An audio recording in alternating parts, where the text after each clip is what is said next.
시편 49편 1절에서 20절까지 제가 한 절 여러분이 한 절 교독하겠습니다. 뭇 백성들아 이를 들으라. 세상의 거민들아 모두 귀를 기울이라. 내 입은 지혜를 말하겠고 내 마음은 명철을 작은 소리로 읊조리리로다.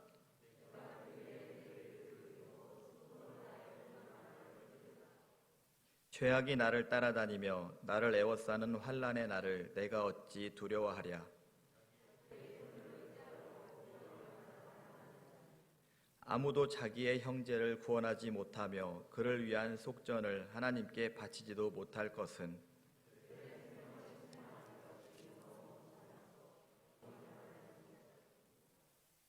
그가 영원히 살아서 죽음을 보지 않을 것인가.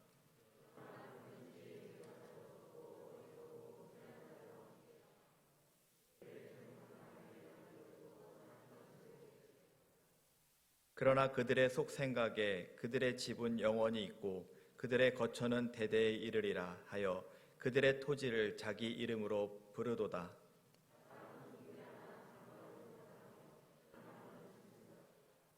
이것이 바로 어리석은 자들의 길이며 그들의 말을 기뻐하는 자들의 종말이로다.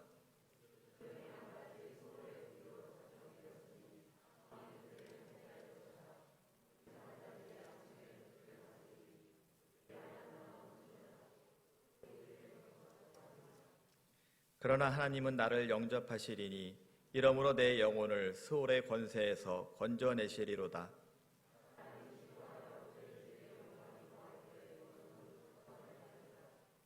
그가 죽음에 가져가는 것이 없고 그의 영광이 그를 따라 내려가지 못함이로다.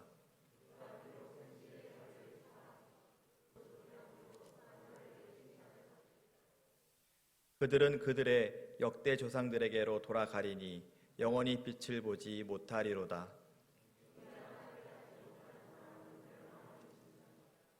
아멘. 우리 옆에 있는 분 보면 이렇게 합시다. 우리 40일은 인생이 달라지는 시간입니다. 시작. 우리 이 사순절 특별기도회에 우리 인생이 달라지는 그런 기적과 축복이 있기를 바랍니다. 할렐루야. 우리 이번 40일 기도회를 통해서 여러분의 인생에 기념비를 남기시기를 축복합니다. 회복의 은혜, 회복의 역사가 있기를 바랍니다. 시편 말씀을 보면서 제가 많이 은혜를 받아요. 우리가 그냥 시편 볼 때는 그냥 너무 빨리 지나가잖아요. 그래서 우리 샤우팅하면서 시간이 급할 때 읽는 게 어디예요? 시편. 저도요, 시편은 아껴 놓는 것입니다. 아껴 놓는 것. 그래서 어떨 때 정말 하루 10장씩 읽기로 하나님 약속했으니까 막 몸도 피곤하고 시간도 없고 막 어떻게 할지 모를 때는 아껴두었던 시편을 읽어요. 그래서 어떤 때는 시편을 10장을 읽고 넘어가기도 하고 그랬는데 이번에 새벽에 쭉 시편을 보면서 그냥 읽을 때는 있잖아요. 이걸 어떻게 설교를 해야지 하고 고민해요. 이 말씀을 어떻게 설교를 해야지 하고 고민하는데 막상 설교를 준비를 하면서 묵상하고 기도하고 한 시간 이렇게 이 말씀을 붙들고 씨름을 하거든요. 이 1시간 동안 이 말씀을 붙들고 내게 주시는 말씀이 뭘까? 우리 성도들에게 주시는 말씀이 뭘까? 이 말씀이 우리에게 주는 의미가 뭘까? 하고 한 시간 이렇게 이 묵상을 합니다. 이 말씀을 묵상을 하고 기도하면 이게 뭡니까? 이 뭐가 지나가는 것처럼 말이죠. 이 탁 줄기가 잡혀요. 아멘. 그래서 이 말씀이 너무 은혜가 되는 거예요.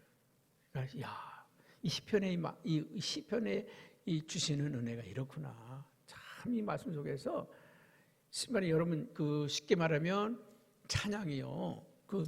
우리의 농축된 거잖아요. 말씀이 농축되고 은혜가 농축되고 삶이 다 집약된 거잖아요. 그러니까 찬송가를 부르면 있죠. 찬송가 그 한 구절이 그 한 사람의 인생을 다 묶어놓은 거잖아요. 그 슈몰트 목사님이 작곡 작사한 내 주여 뜻대로 행하시옵소서. 내 주여 뜻대로. 그 찬송 얼마나 정말 그 목사님의 인생이 다 담긴 거예요. 우리는 그냥 한 3분에 끝나는 찬송이지만 그 찬송가 안에는 그 슈몰트 목사님의 인생이 담겼단 말이죠. 목사님이 그 신방을 갔다가 멀리 갔다가 미국 같은 나라는 얼마나 멀어요. 차도 없고 말 타고 다니고 그럴 때 한 번 신방을 가면요 일주일 걸리고 한 번 신방 갔다 오면 3, 4일이 걸리고 보통 그러는 거예요. 그러니 그 큰 성도님의 가정을 신방 갔다가 이렇게 몇 군데 돌아와서 들어오고 그랬는데 어느 날 신방을 갔다 와 보니까 아니 교회가 없어졌어요. 주택도 없어지고. 아니 어디 간 거야? 잿더미만 남았어요. 불에 다 타서 뛰어와서 봤더니 두 아들이 잿더미가 되어져 있어. 교회가 주택에 다 불이 타가지고 잿더미가 되어 있어. 그 잿더미 된 아들을 끌어안고 불렀던 찬송이 내 주여 뜻대로 행하시옵소서. 그 찬송가 속에 그 목사님의 그 아픈 마음, 그 상처, 우리가 그 찬송을 부르면서 은혜를 받고 이러는 것은 그 목사님의 한이, 그 목사님의 아픔이, 그 목사님의 눈물이 하나의 찬송이 되어서 우리에게 전해진 거 아닙니까? 그분의 그 쓴 가사와 그 말씀들을 마음에 새기면서 우리 은혜를 받는 거거든요. 여러분, 이 시편은요 대부분이 누가 썼느냐면 다윗이 기록했습니다. 다윗이 기록을 하고 그리고 그 고라의 후손들이 쓴 게 이 시편의 찬양들입니다. 찬송시죠. 그들의 자신의 인생을 담아낸 거죠. 자신의 삶을 담아낸 게 이 시편입니다. 그래서 저는 이 시편을 요새 보면서 제가 고민을 많이 했습니다. 40일 특별 새벽 기도회 하면서 말씀을 따로 준비할까? 아니면 이 십자가를 묵상하고 고난주간을 묵상할까? 고민하다가 그냥 우리가 묵상하는 거 그대로. 왜냐하면 이 묵상도요 다 절기에 맞춰져 있습니다. 그러니까 우리가 시편을 읽다가 마태복음 가고 마태복음 가다가 누가복음 가고 어느 장수를 끊어서 진행을 되고 있거든요. 그냥 쭉 차례대로 가는 건 아닙니다. 절기에 맞춰서 상황에 맞춰서 하고 있는 건데 저는 이 시편 말씀을 묵상하면서 너무나 은혜가 많이 돼요. 여러분도 은혜 많이 되기를 축복합니다. 목사 혼자만 은혜 받는 게 아니라 우리 성도들도 같은 은혜를 받으면서 정말 이 말씀 속에서 우리가 큰 은혜가 되시길 바랍니다. 할렐루야. 우리가 오늘 새벽에는 하나님의 성 시온성에 관한 말씀을 우리가 함께 나눴는데 오늘 말씀은 유일한 인생길에서 부를 찬송. 우리가 인생을 살아가면서 늘 하나님께 고백하고 하나님께 드릴 찬송이 뭔가? 우리가 인생길에서 우리의 인생길에서 하나님께 드릴 찬송이 무엇인가? 자, 여기 보니까 이렇게 말씀. 모든 인생은 꼭 알아야 될 지혜가 있다는 거예요. 모든 인생이 꼭 알아야 될 지혜가 있다. 모르면 안 되는 거 있다는 거예요. 그래서 오늘 1절 말씀에 뭐라고 말합니까? 한번 같이 봅니다. 시작. 뭇 백성들아 이를 들으라. 세상의 거민들아 모두 귀를 기울여라. 모든 인생들아, 모든 백성들아 들어야 될 말이 있다는 거예요. 들어야 될 말이 있다. 또 2절에는 뭐라고 말합니까? 귀천 빈부를 막론하고 다 들으라. 부자도 듣고 권력자도 듣고 가난한 사람도 듣고 귀한 사람도 듣고 천한 사람도 듣고 다 들으라. 꼭 들어야 될 말이 있다는 거예요. 얼마나 중요한 말이길래 꼭 들어야 된다고 할까요?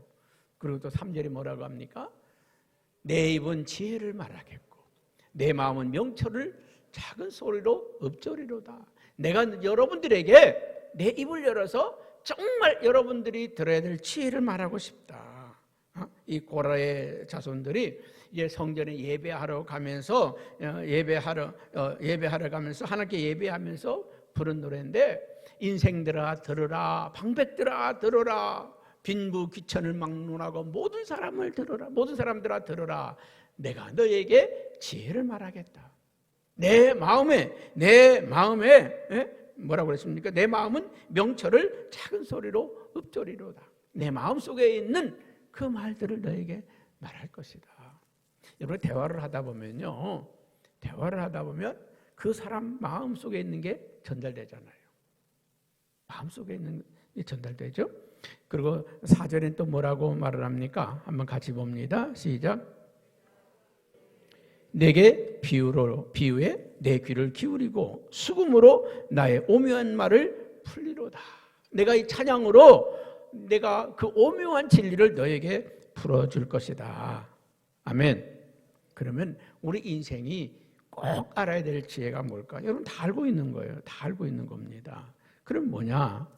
우리 한번 5절 말씀을 같이 봅니다. 5절입니다. 시작.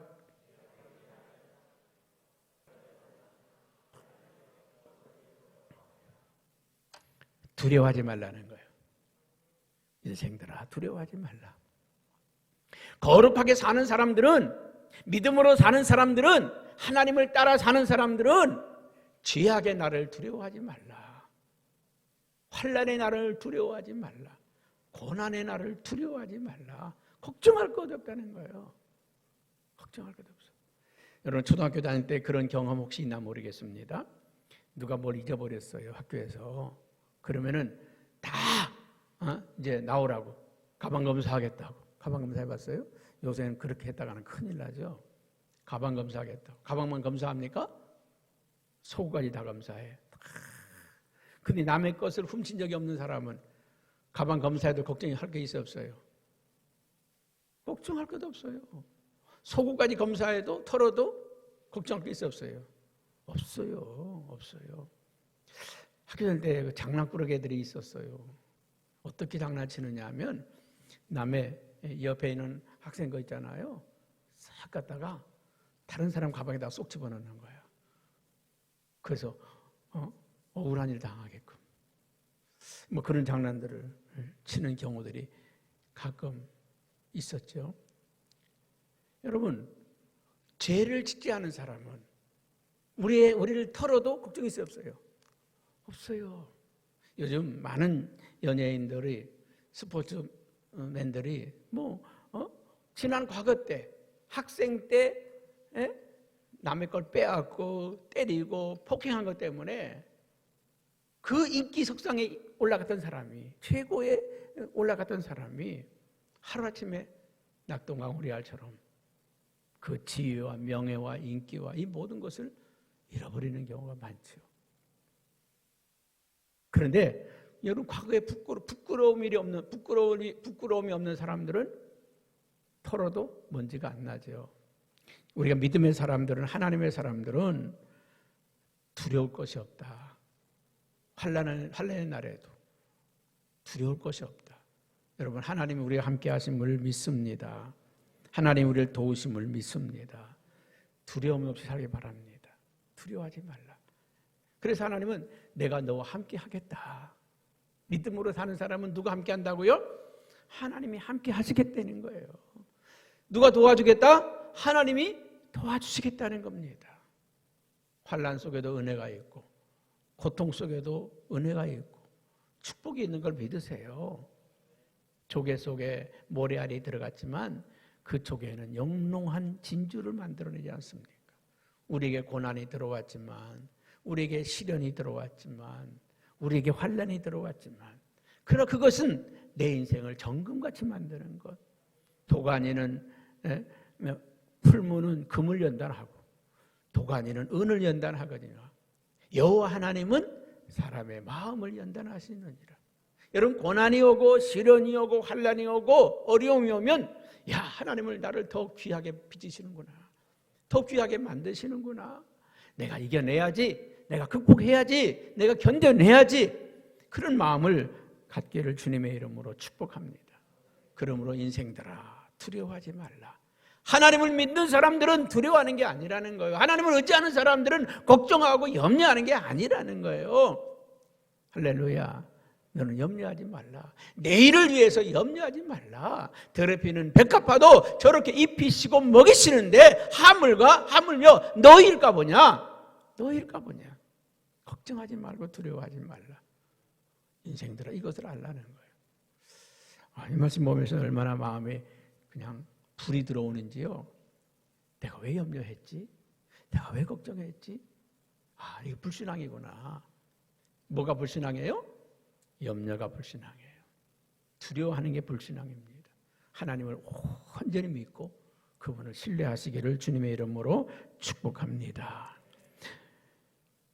자, 두 번째로는 우리가 한번 봅니다. 7절 말씀을 한번 같이 봅니다. 6절 7절 봅니다. 시작.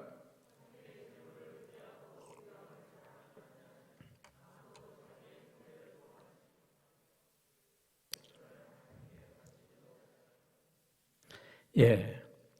자, 재물을 의지하는 자, 재물을 의지하고 부유함을 자랑하는 자들은, 자, 재물과 부유함은 아무것도 아니라는 거예요. 그것들은 형제를 구원할 수 없는 재물이라고 하면, 영혼을 구원할 수 없는 재물이라고 하면 그것은 헛된 재물이 될 수도 있다.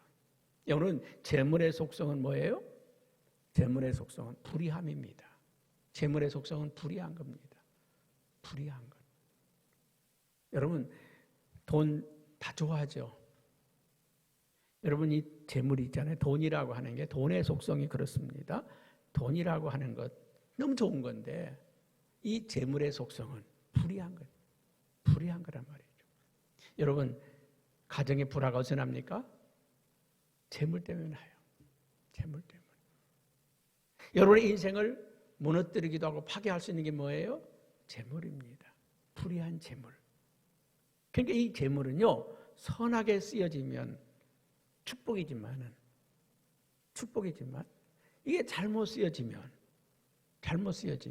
가정을 무너뜨리고 인생을 무너뜨리고 우리의 삶을 파괴하는 거란 말이죠. 하나님이 우리에게 재물을 주신 이유는 뭐냐? 영혼을 구원하고 사람을 살려내라고 주신 것이에요. 아멘.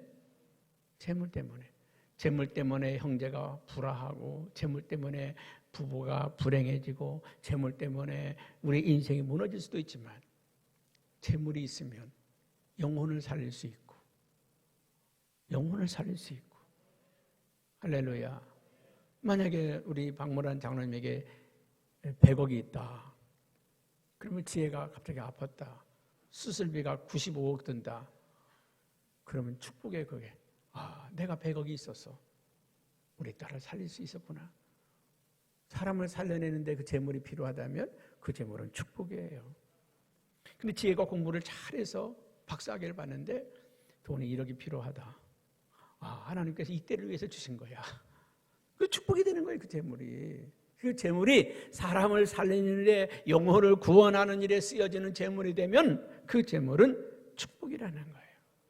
그런데 그 재물 때문에 다툼이 일어나고 분쟁이 일어나고 화근이 되고 멸망의 재물이 된다는 거예요. 불행한 것이 된다는 것입니다. 그래서 여기에 7절에 그랬잖아요. 아무도 자기의 형제를 구원하지 못하며 그를 위한 속전을 하나님께 바치지도 못할 것은 8절입니다. 같이 봅니다. 시작.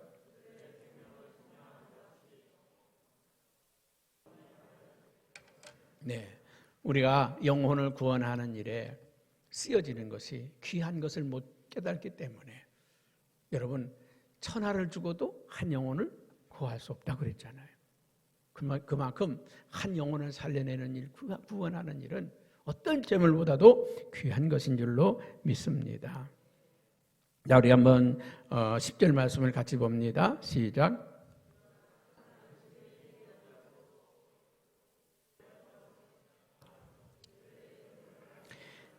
세 번째 우리가 알아야 될 사실은 뭐냐? 지혜 있는 자도 죽고 어리석은 자도 죽고 부자도 죽고 모든 사람들이 다 죽는다는 거예요. 모든 인생은 다 죽는다. 다 죽는다. 그런데 죽는데 뭘 남긴다고요? 재물을 남긴다. 재물을 남긴다. 그 재물을 남기는데 누구 거로 남긴다고요? 남의 것으로 남긴다. 내 것으로 남기는 게 아니라 남의 것으로 남긴다. 여러분, 내 것으로 남기는 건 어떤 것입니까? 영혼을 구원하는 일에 쓰여지는 물질, 사람을 살리는 데 쓰여지는 물질. 그것은 누구를 위해서? 나를 위해서 남는 것이고, 아멘. 죽고 난 다음에 남겨놓고 가는 것은 남을 위해서 남기는 것이 된다는 것입니다. 자, 11절. 그러나, 시작. 그러나 그들의 속생각에 그들의 집은 영원히 있고 그들의 거처는 대대에 이르리라 하여 그들의 토지를 자기 이름으로 부르도다. 자기 것인 줄 알고 영원히 이 집은 내 것이고 이 땅은 내 것이고 이 재산은 내 것이라고 그렇게 말하지만 12절입니다. 시작.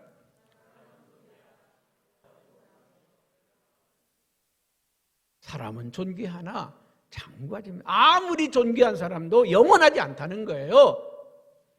멸망하는 짐승과 같다. 여러분, 우리가 거룩한 삶을 살지 못하고 하나님의 영광을 살지 못하다 가는 사람들은 짐승이나 다를 바가 없다는 거예요. 여러분, 하나님이 우리에게 주신 축복은 무엇을 위해서? 하나님의 나라와 의를 위해서, 영혼을 살리는 일을 위해서, 사람을 살리는 일을 위해서 쓰라고 주신 물질이고 축복이라고 하는 겁니다. 그래서 오늘 시편 기자는 말하는 거예요. 인생들아 알라, 인생들아 알라, 인생들아 알아라. 두려워하지 말라. 우리 믿음의 사람, 말씀으로 사는 사람들에게는 그 두려움이 미치지 않는다. 염려하지 말고 걱정하지 말고 믿음으로 살아야 될 것이 아니냐. 할렐루야. 재물을 의지하는 자, 부유함을 자랑하는 자, 너희들의 그 자랑과 그 부유함이 헛된 것인 줄을 왜 모르느냐. 그거 자랑하지 마라. 권세를 자랑하지 말라. 재물을 자랑하지 말라. 명예를 자랑하지 말라. 잠시뿐이라는 거예요. 그리고 인생들아, 너희들이 잠시 후에 다 죽는다고 하는 걸 왜 모르느냐. 왜 모르느냐. 여러분, 100년을 살아도 순간이고요, 1000년을 살아도 순간입니다. 경점 같은 게 인생이에요. 여러분, 60년을 살았고 70년을 살아오신 분들 긴 세월을 살아온 것 같습니까? 아니요. 짧은 인생을 산 게 우리 아닙니까? 여러분, 사람은 존귀하지만은, 그러나 우리가 존귀한 인생을 살지 못하는 사람은 멸망받는 짐승과도 같다는 것입니다. 넘어가서 14절 말씀 한번 같이 봅니다. 시작.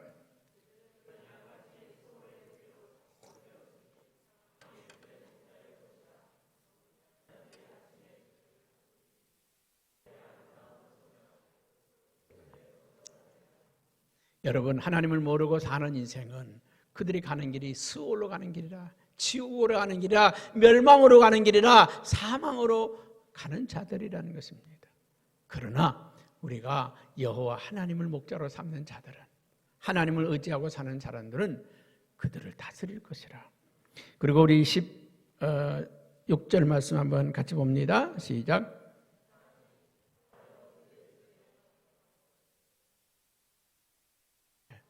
여러분, 사람이 치부하여 그의 집에 영광이 더할 때 너는 두려워하지 말라. 하나님의 영광으로 둘린 사람들은 두려워할 게 없다는 거예요. 하나님만 의지하고 사람들의 그 치부 소리를 듣지 말라는 거예요. 하나님의 영광을 바라보는 저와 여러분 되기를 주님의 이름으로 축복합니다. 자, 우리 마지막으로 18절 말씀 함께 봅니다. 시작.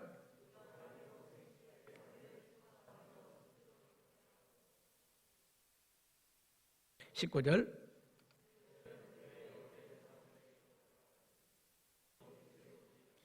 (20절)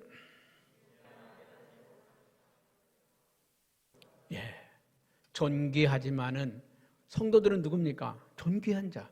여러분 누굽니까? 존귀한 사람들. 그런데 이 존귀한 자들이 깨닫지 못하는 사람들은 멸망받는 짐승과 같다. 어떤 사람이 지혜로운 사람이라고요?